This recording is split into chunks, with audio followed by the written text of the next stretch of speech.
We have some very detailed information on what to expect for the Samsung Galaxy S11 lineup. According to a new patent application, Apple might be adding Touch ID to the Apple Watch sometime soon, and OnePlus might upgrade the display of the OnePlus 8 to 120 Hz, according to some rumors. I'm Jaime Rivera, reporting from Coronado in San Diego. It was an awesome time with MediaTek. There is so much to cover on November 26th. Stay tuned. This is Pocketnow Daily.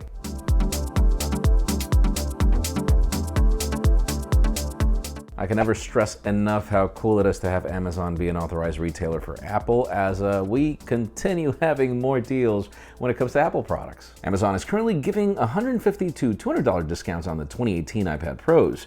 The 11-inch model is $150 off, the Wi-Fi variant will go for as low as $800, and the cellular variant will also get the $150 discount. The 256GB 12.9-inch model is available for as low as $950, which means a savings of $200, though I prefer the 11-inch, but it's up to you. Particularly right now with Sidecar, you might want to go for the 12.9. Now let's talk about Samsung. Definitely the Galaxy Fold has taken the world by storm, not necessarily in sales because of the price, but obviously over the concept of foldables and their potential. If you haven't watched our review, I highly recommend you do. But the thing about it is the company is digging up some old patents of something that might be awesome. The patent that the company has just secured could pretty much serve as a competitor to the Microsoft Surface Duo or the LG dual display phones.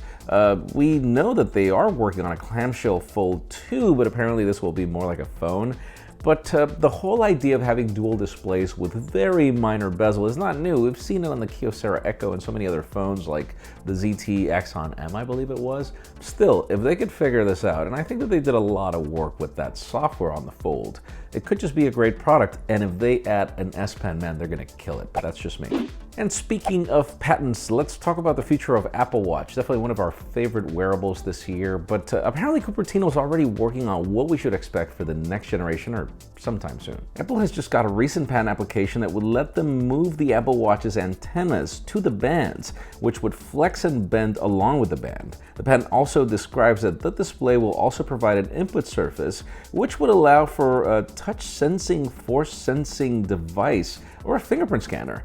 This could probably be another Apple Watch selling point, you know, having Touch ID and everything, but my concern is, guys, I buy so many third-party Apple Watch bands because they're so inexpensive. Like, the Apple Watch bands are just stupid expensive. And so if added functionality goes into these, then that's definitely gonna be a problem. We'll see.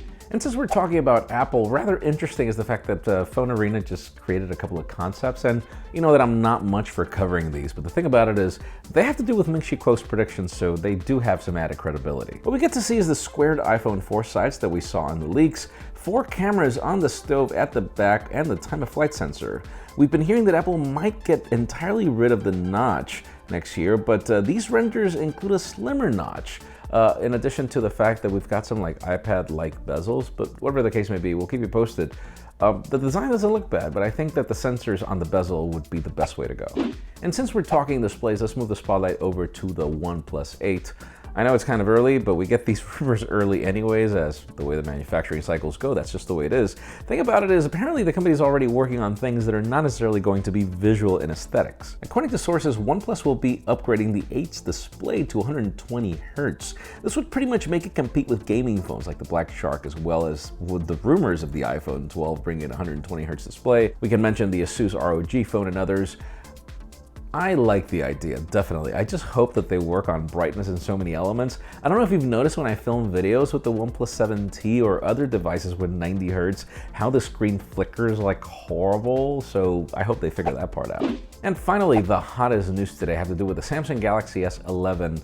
And again, we're far from that, but once we get Evan Blass chiming in leaks, it's hard to decline covering them. According to Blass, they will keep the current strategy of 3 models with 3 different display sizes, but will sell a total of 5 variants, including 5G models. The display sizes might change to 6.2 or 6.4 inches, apparently for the S11e, 6.7 inches for the S11, and 6.9 inches for the S11 Plus. 2 smaller variants will bring both LTE and 5G variants, while the Plus model will apparently only be available in 5G. All displays will also be curved, and Evan hints to the launch happening in mid-February. Obviously, it usually happens either before or during MWC. I am really looking forward to it, but let us know in the comments down below. Number one, what do you think about the whole variant scheme of LTE or 5G or only 5G? And also, what do you think about all these phones going curved? Because I celebrate the OnePlus 7T for not being curved. I love the S10e for not being curved, but we would love to know what you think in the comments down below. Friends, again, if you want to get the news earlier, follow us on Pocketnow.com and subscribe to our channel for more videos like this one. Also, follow us on social medias. Our extended coverage happens on Instagram, and follow me on my personal handles to see what I do with these phones. Please give this video a thumbs up if you like what you saw. I'm Jaime Rivera. Thanks so much for watching. We'll see you tomorrow.